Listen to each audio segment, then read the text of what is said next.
Aisyah, istri Nabi SAW, yang dijuluki dengan dua panggilan Aisyah. Yang satu panggilannya Umairah. Apa arti Umairah? Kalau lagi malu wajahnya merah. Pernah melihat cewek wajahnya merah? Pakai gitu ya. Kalau Aisyah itu bukan karena dia make upan, memang wajahnya merah kalau lagi malu. Kalau Nabi puji-puji Aisyah, malu lah, malu pakai ngomong. Itu mas saya. Aisyah Umairah, wajahnya kemerah-merahan. Saking putihnya Aisyah, Abu Bakar itu kan orangnya putih, makanya anaknya juga kenapa dipanggil Abu Bakar? Padahal bukan nama aslinya, itu apa? Aka lah ya, S non S gitu. Aka Abu Bakar. Kenapa dipanggil Abu Bakar? Abu Bakar itu artinya bapak yang punya anak perawan yang cantik-cantik. Aisyah, Asma itu cantik-cantik semua tuh. Makanya bapaknya dipanggil Abu Bakar. Kita belum nikah, yang udah nikah, kalau punya anak cewek 2 orang, maka dia bisa dipanggil Abu Bakar. Walaupun namanya bisa aja Asep, bisa aja siapa gitu, tapi bisa dipanggil Abu Bakar. Kenapa? Punya anak perawat cantik, soleha. Umairah. Nama lainnya, Nabi juga senang manggil Aisyah itu dengan panggilan Aish. Disingkat Aisyah jadi Aish. Dalam bahasa Sunda jadi Ais. Itu benar. Pasti orang Sunda manggil Ais itu asal muasalnya dari panggilan Aisyah. Karena kita nggak bisa susah ngucapin A, dari Ais jadi Ais. Nanti orang Sunda juga ada hubungannya dengan para ulama. Ais. Jadi yang manggil istrinya walaupun nama istrinya mungkin siapa gitu ya, enggak ya, Ais. Kok Ais sih? Aisyah gitu. Ais. Panggilan sayang Nabi ini. Saking cantiknya Aisyah, banyak yang sebetulnya baper ketika Nabi nikah sama Aisyah. Patah hati cowok-cowok Madinah. Suatu hari Nabi itu lagi jalan, lagi touring gitu sama sahabat-sahabat. Bahasa dulu mah berangkat berjihad ya, cuman sebutlah touring. Karena Nabi sambil berjihad juga, sambil touring, sambil main. Nah Nabi itu kan kalau berangkat touring bawa istri ya. Jadi kalau yang berangkat touring gak bawa istri, kurang itu sunnah menurut saya. Touring memotoran bawa istri. Nabi jangan bawa jas hujan.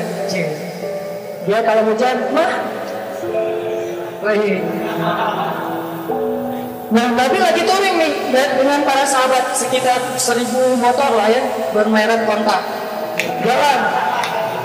Jalan touring sama para sahabat, di tengah jalan mampir di rest area. Kan pandang kebenarannya, ada rest area ini, kayaknya rest area bagus, masjidnya gede gitu ya, ada KFC segala macam lah, bisa makan di situ, ada apa tempat ngopi. Mampir tuh di rest area. Pas lagi mampir di rest area, Aisyah kan dia naik kendaraan yang tertutup, kontak di atasnya ada kayak tandu gitu ditutup, khusus buat cewek biar nggak kepanasan. Kalau yang cowoknya naik kontak yang terbuka. Kalau bahasa kita sekarang tuh mobil lah ya. Aisyah naik mobil, suaminya naik motor.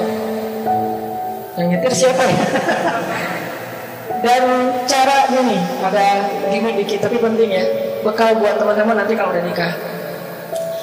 Nabi itu romantis banget juga sama istrinya. Kalau lagi touring gitu, istrinya pengen naik ke atas onta, maka Nabi akan menjadikan lututnya sebagai tangga buat istrinya naik ke atas onta. Kan onta tuh tinggi tuh, udah duduk juga masih jangkung tinggi gitu kan, maka Nabi akan jongkok Aisyah.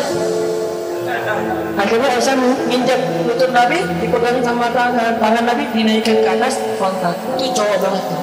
Makanya kalau kita pengen naikin istri kita ke atas motor, walaupun motornya bebek ya, gak masalah. Motor bebek, udah diceperin lagi tuh, rendah gitu ya. Mah, apaan sih Pak, bisa sendiri kali gitu. Pengen ikut sunnah malah gagal. Jadi sunnah Nabi itu banyak yang seru-seru loh, keren-keren. Baca aja sirah dia, jangan cuma baca hadis teks ya. Baca juga sih sirah, banyak banget sunnah Nabi yang keren-keren, romantis. Turun nih, berhenti di rest area. Aisyah punya kendaraan sendiri. Pas lagi berhenti di rest area, Aisyah pengen ke belakang. Karena di rest area itu ada toilet segala macam, ada ikhwan, ada kok. Aisyah pergi ke belakang. Waktu itu Aisyah pakai kalung yang diberikan oleh ibunya, kalung hadiah pernikahan. Cuman centelannya itu udah ada longgar gitu. Pas lagi ke belakang, balik, baru sadar pas dipegang di dadanya, oh kalung saya jatuh, hilang.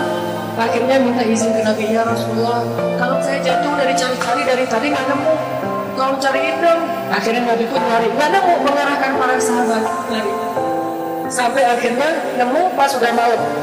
Berhentinya sore, waktu asar sampai sunset, sampai udah malam, akhirnya mereka baru nemu untuk kalung. Karena udah kemalaman, Nabi pun memutuskan ya udah kita bermalam di sini deh, nggak usah lanjut perjalanan, berhentilah sahabat di situ. Karena rest areanya nggak terlalu besar dan airnya sedikit, akhirnya pas waktu subuh mereka tidak cukup air, nggak bisa berwudu untuk sholat subuh. Mulailah muncul desas-desus, mulai muncul lagi tweet di antara para sahabat. Ada yang pertama nge-tweet, akhirnya pada repost, jadinya viral. Apa tweetnya? Ini gara-gara Aisyah nih. Kita nggak bisa sholat subuh, nggak punya air gara-gara Aisyah. Hashtag gara-gara Aisyah. Sebab. Wah, pada sebel sama Aisyah, sebel sama Aisyah. Ini gara-gara Aisyah. Benar, gara-gara Aisyah sih. Masalah kalung aja kok ramai sih, lama-lama dan seterusnya. Kalau nggak bisa beli lagi nanti di Madinah, ramai aja di antara sahabat. Gara-gara mereka ramai, turunlah ayat tentang tayamum. Itulah cerita di balik ayat tayamum di surat Al-Maidah. Kalau kalian nggak menemukan air, maka berwudulah dengan cara tayamum dengan debu-debu yang bersih. Diajarin sama Allah tekniknya, tutorial tayamum. Itu jelas tutorialnya di satu ayat. Setelah ayat itu turun, sahabat-sahabat mulai tweet yang baru. Gara-gara Aisyah tapi keren, mulai pakai jempol emotikonnya. Tadi gara-gara Aisyah emotikonnya cemberut. Sekarang gara-gara Aisyah jempol emotikon tersenyum. Gara-gara Aisyah akhirnya kita punya keringanan fikih dalam berwudu, yaitu tayamum. Berkah Aisyah. Paginya Aisyah, wah ramai aja. Asal lewat Aisyah gitu. Pada respect gitu kan nama Aisyah gara-gara dia turun ayat. Jalan lagi nih. Kan turunnya jauh banget tuh. Lintas Pulau Jawa kan ya. Jauh banget lah pokoknya. Jalan lagi, ada rest area, berhenti lagi. Aisyah lagi seperti biasanya, semua orang pasti ke belakang. Aisyah ke belakang, datang, jatuh lagi tuh kalung. Ini cara takdir Allah nih. Jatuh lagi kalung. Waktu itu Aisyah udah nggak enak mau ngasih tahu Nabi, daripada ntar viral lagi kan ya, jadi trending topik. Ya udah deh, gua cari sendiri aja. Lagi nyari-nyari di belakang, nyari-nyari kalung yang jatuh. Nabi memutuskan, ayo kita lanjutkan perjalanan. Sehingga para sahabat pun memberdirikan onta itu dan jalan. Nah, tadi Aisyah kan masuknya di atas tanduk. Waktu itu sahabat yang mengangkat tanduk nggak sadar kalau di dalamnya Aisyah udah nggak ada. Kenapa? Itu menunjukkan bahwa Aisyah itu kurus. Itu komen ulama di hadis tersebut. Makanya kalau baca hadis jangan cuma baca teksnya, baca komennya juga, biar lebih jelas gitu. Oh ternyata kata ulama Aisyah itu kurus. Kenapa bisa kurus? Biar rajin zumba. Zumbanya Aisyah, di rumah beres-beres rumah itu zumbanya Aisyah. Jadi keringatan terus sehingga badannya itu bagus. Gak pernah lebih dari 55 kilo. Kalau ada di atas 55 kilo berarti gak ikut sunnah. Buat cewek ya, buat cewek.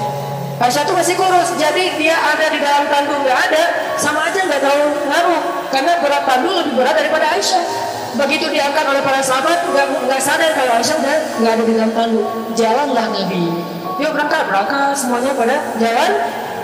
Kalau di tol kan nggak bisa balik arah tuh, udah jalan-jalan aja, ketinggalan di rest area.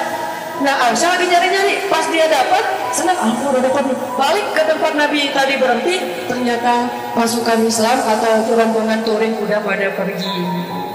Ketinggalanlah Aisyah dari rombongan touringnya. Karena tertinggal, Aisyah pun berpikir nanti kalau Nabi sadar, pasti Nabi akan jemput lagi. Ya udah saya tunggu aja. Sambil nunggu, Aisyah pun duduk di sebuah batu bersandar. Karena nunggunya lama bersandar di batu, lama-lama ketiduran. Tertidur di sebuah batu gitu. Nabi kalau melakukan touring biasanya menempatkan seorang sahabat sebagai penyisir jalan di belakang. Takutnya ada barang yang ketinggalan, orang ketinggalan kayak gitu. Namanya Sofwan bin Mu'attal. Sofwan ini jenderal terkeren di Madinah. Anak Madinah yang keren, masih jenderal tua. Dan biasanya cewek-cewek kalau Sofwan lewat, Sofwan gitu. Sofwan itu terkenal lah, paling keren. Kalau di Mekah yang keren kayak Sofwan itu Mus'ab bin Umair. Yang parfumnya nggak ada duanya, di Mekah cuma ada satu. Sehingga kalau Mus'ab lewat di sebuah gang, cewek-cewek langsung sadar, Mus'ab baru lewat, kenapa? Gua cium harumnya parfum Mus'ab. Kalau Mus'ab nyuci pakaiannya, maka orang berlomba-lomba pengen ngambil pakaian itu untuk cuci bareng dengan pakaian dia supaya parfumnya pindah. Saking kerennya parfum Emang parfum gimana? Harga 100 mili ya, 100 mili itu yang kecil 20 juta. Kadang saya pernah pas lagi umroh nyari-nyari parfum kayak gitu tuh di Daud, di Hilton, di depan Masjidil Haram. Pas saya masuk ditanya sama yang penjaganya, dari mana? Indonesia. Udah sama masuk. Kenapa? Indonesia bakhil katanya. Kalau Malaysia boleh masuk, kalau Indonesia nggak boleh. Ini penghinaan nih kata saya nih. Masa orang Malaysia boleh masuk? Soalnya orang Malaysia kalau masuk beli, kalau kita cuma window shopping gitu kan. Saya tanya, karena saya bisa bahasa Arab campur. Anak uhibbu supermula pokoknya caplok aja banyakin ain aja pokoknya biar Arab gitu. Akhirnya dia nggak ngerti, udah masuk aja lah. Karena nggak ngerti ya daripada rame masuk lihat parfum 1 mili ya 100 mili yang kecil gitu harganya 220 juta. Pas saya lihat langsung jantungan. 20 juta berarti sekali pakai 100 ribu. Dijual sekali 100 ribu, 2 kali 200 ribu, sehari 500 ribu pakai parfum doang. Itu Mus'ab bin Umair. Sofwan gitu dia tuh, anak Madinah yang bisa dibilang cowok kece-nya Madinah lah. Lagi nyisir, pas sampai di rest area ngelihat ada cewek lagi tidur di atas batu, bukan tidur lebih tepatnya bersandar di batu ketiduran. Pas Sofwan mendekat, melihat wajahnya, ternyata itu Aisyah. Langsung Sofwan berta'awuz, a'udzubillahi minasyaitonir rajim. Terus Sofwan mengatakan, taraju, innalillah wa inna ilaihi raji'un. Taraju yang di Tasik Garut itu dari bahasa Arab. Taraju. Apa arti taraju? Innalillah wa inna ilaihi raji'un. Taraju artinya mengucapkan innalillah. Langsung Sofwan ini yang berpaling. Coba bayangin solehnya Sofwan. Kalau kita kan alhamdulillah. Coba lihat ya. Kalau Sofwan innalillah, cowok keren tuh kayak gitu tuh. Innalillah. Kalau Maryam ngelihat Jibril, kan Maryam pernah lagi sendirian tuh di mihrab lagi berzikir, tiba-tiba datang cowok keren namanya Jibril itu kan kalau turun ke bumi berwujud basyaran sawiyya, laki-laki yang sempurna. Pas Maryam melihat cowok keren gitu, apa kata Maryam? A'udzubillah. Bukan Masya Allah, bukan. A'udzubillah. Jadi cewek-cewek nih kalau ngelihat postingan ada cowok yang keren, a'udzubillah. Mana yang tadi? A'udzubillah aja, jangan dilihat. Yang cowok-cowoknya ada yang cewek keren, innalillah wa inna ilaihi raji'un. Jadi kalau cewek-cewek itu di luar dengerin ada yang taraju, berarti ada yang keren. Mana. Innalillah wa inna ilaihi raji'un. Karena ucapan tarajunya keras, akhirnya Aisyah kaget dan bangun. Pas Aisyah bangun, langsung Aisyah nunduk gitu karena malu kepada Sofwan. Sofwan gak banyak nanya Aisyah ngapain sendiri di sini ngomongin saya ya? Enggak. Nih, solehnya sahabat ya, biar kita bisa ngebandingin sama kita. Gak nanya Aisyah lagi ngapain di sini, Aisyah kenapa duduk di situ, Aisyah enggak. Begitu udah selesai tarajuh, Aisyah bangun, Sofwan langsung mengambil kontanya, didudukkan di dekat Aisyah, terus Sofwan menjauh dan membelakangi. Untuk apa? Biar Aisyah naik ke atas onta dan Sofwan gak ngeliat gimana cara si cewek itu naik. Kalau udah nikah romantis banget, kalau belum nikah terjaga banget. Tuh benar-benar orang-orang yang luar biasa. Belum nikah dia menjauh. Gua nggak pengen lihat gimana cara Aisyah naik di atas motor, kan naiknya cewek di atas motor apalagi boncengan pas pulang sekolah kan agak sesuatu ya, bahaya kan. Nah Sofwan nggak mau ngeliat itu cara cewek naik, walaupun Aisyah itu sangat terjaga auratnya, tapi masih Sofwan menjaga hatinya, nggak mau lihat kan. Melihat ke sana, tapi sebelah sana ada cermin jadi bisa tunggu sekedar. Nggak ngeliat. Kalau di mall kan suka gitu ya, buang muka gitu ke arah cermin, biasa bisa ngeliat dari sebelah sana. Bukan pengalaman ya, pernah. Nah akhirnya Sofwan menjauh membelakangi Aisyah. Dalam durasi kira-kira si cewek ini udah selesai naik ke atas unta. Begitu udah selesai, Sofwan datang ngambil tali kekang unta dan ditarik, untanya berdiri jalan. Sofwan jalan kaki di depan, Aisyah naik di atas unta. Itu cara paling bagus boncengan. Jadi jangan dibonceng gitu. Apalagi ini ojek-ojek online ya. Kalau yang ordernya cewek, naik. Kita mah gak usah naik ke atas motor, di samping aja dorongin motor. Kenapa man kok gitu caranya? Sofwan. Sofwan itu siapa? Nggak pernah ikut talim ya. Makin sombong, makin ria. Sofwan narik tuh tali ke onta, Aisyah di belakang. Nggak pernah sekalipun Sofwan menoleh ke belakang. Aisyah butuh sesuatu? Enggak. Atau mungkin bisa miss call kalau ada apa-apa. Ini nomor saya, modus. Nggak ada sama sekali. Aisyah nggak diajak ngobrol. Aisyah kenapa tinggal sendiri dan segala macam. Nggak sama sekali. Diam sepanjang perjalanan sampai di Madinah. Nabi sampai di Madinah nggak sadar kalau Aisyahnya ketinggalan karena Nabi nggak langsung pulang. Biasanya nyambut tamu dulu, ada urusan negara lah. Nah, lama baru dari belakang Aisyah dengan Sofwan muncul. Di Madinah waktu itu kebenaran orang-orang Yahudi lagi nongkrong di gerbang. Karena salah satu hobi orang Yahudi itu nongkrong di jalan. Senang banget nongkrong di jalan tuh. Gitu di jalan. Nah, pas lagi orang Yahudi nongkrong di jalan, tiba-tiba dari kejauhan datanglah Aisyah dengan Sofwan berdua, tapi satu di atas onta, satu lagi narik tali ke kaki. Orang Yahudi tadi lagi nongkrong nih, lagi ngobrol. Datanglah Aisyah sama Sofwan, begitu mereka melihat Sofwan dan Aisyah, langsung sepi, diam semua orang Yahudi, diam aja. Diam tuh ada yang lewat. Diam. Pas sudah lewat, gua benar ngeliatnya tadi nggak berhenti nih. Enggak, gue juga ngeliat yang sama. Benar kan Aisyah mulai gosip muncul. Judulnya masih aman nih. Aisyah dan Sofwan pulang berdua. Judul standar lah ya, mainstream. Judulnya Aisyah dan Sofwan pulang berdua. Benar nggak? Benar, tapi orang persepsinya apa? Selingkuh kan? Ada affair nih antara Aisyah dengan Sofwan. Judulnya nggak bisa dihujat. Kalau saya tuntut kamu pencemaran nama baik, nggak bisa. Orang judulnya benar. Aisyah dan Sofwan pulang berdua. Atau nanti dikembalikan lagi, Aisyah dan Sofwan ada apa? Tanda tanya. Bisa aja kayak gitu. Ada apa dengan ADA? Ada apa dengan Aisyah? Nah, gara-gara orang Yahudi nyebarin tweet, hashtag, postingan kayak gini, mulai viral di antara kaum muslimin. Ada apa dengan Aisyah? Aisyah selingkuh, Aisyah dan Sofwan ada sesuatu. Ramailah fitnah di antara kaum muslimin tentang Sofwan dan Aisyah. Sampai akhirnya fitnah ini terdengar kepada Rasul. Nabi juga sempat hampir ragu sama Aisyah. Saking semua orang berbicara itu.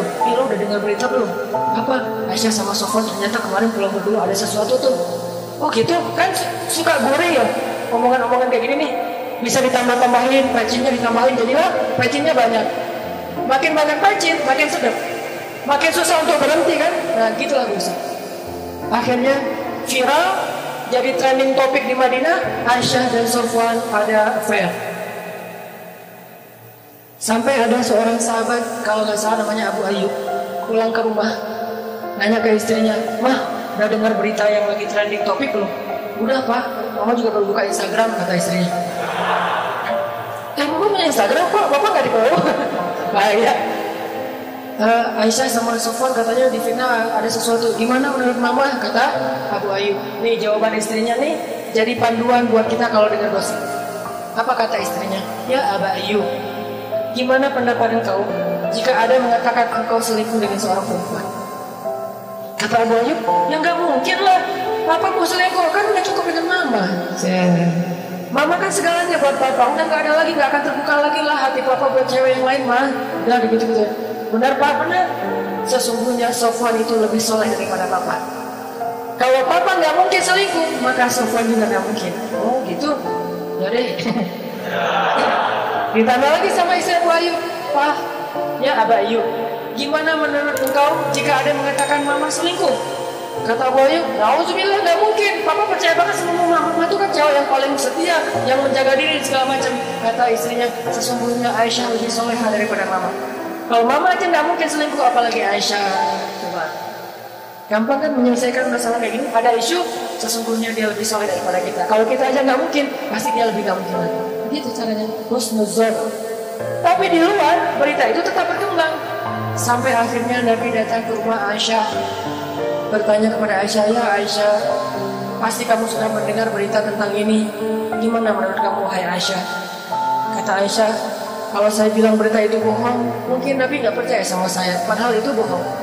Kalau saya bilang itu benar, tapi Allah Maha tahu bahwa itu tidak benar, maka saya tidak akan membela diri.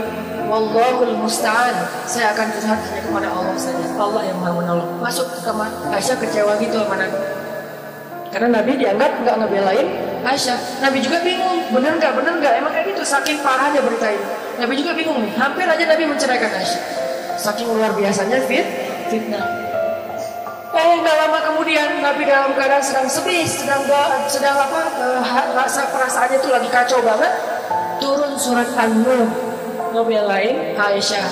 Sesungguhnya orang-orang yang menyebarkan berita bohong itu adalah bagian dari umat Islam sendiri. Ternyata yang menyebarkan itu bukan orang Yahudi. Orang Yahudi cuma munculin tweet pertama orang Yahudi, tapi yang bikin dia viral orang Islam. Mungkin postingan pertama bukan dari orang Islam, dari luar, sengaja pengen bikin masalah. Yang bikin itu jadi fitnah kita sendiri, nge-repost sembarangan.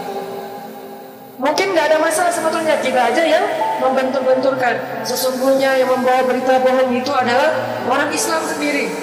Maka katakan kepada mereka, jika kalian tidak bertobat, sesungguhnya itu zalim yang paling besar. Janganlah kalian meringankan ucapan kalian, meremehkan, sesungguhnya di sisi Allah itu dosa besar, dan seterusnya. Satu halaman penuh ayat turun untuk ngebelain Aisyah. Bayangin, satu halaman di surat An-Nur khusus tentang Aisyah. Akhirnya Nabi pas dapat ayat ini ngumpulin para sahabat, ayo ngumpul. Nabi pun membacakan ayat itu, para sahabat bertakbir, Allahu Akbar. Ternyata sudah turun tabayyun dari langit, bukan dari bumi. Klarifikasinya yang membersihkan nama baik Aisyah dan Sofwan, Allah Subhanahu wa Ta'ala, langsung dari Allah. Sehingga akhirnya Nabi pun datang ke rumah Aisyah, nyari, ya Abu Bakar, sudah turun ayat. Mana Aisyah? Aisyah disuruh keluar oleh Abu Bakar. Ketika Aisyah sudah keluar, Rasulullah mengatakan, ya Aisyah, berbahagialah, Allah sudah turunkan ayat yang membela kamu, bahwa sesungguhnya itu semuanya berita bohong. Aisyah pun masuk lagi ke kamar dalam keadaan ngambek. Abu Bakar masuk ke dalam, Aisyah, kenapa masih ngambek sama Rasulullah? Nah, ucapin terima kasih sama Nabi. Kata Aisyah, enak aja, ngapain saya minta terima kasih ke Rasulullah, kan yang bela saya Allah. Udah biarin aja orang itu. Kata Aisyah juga.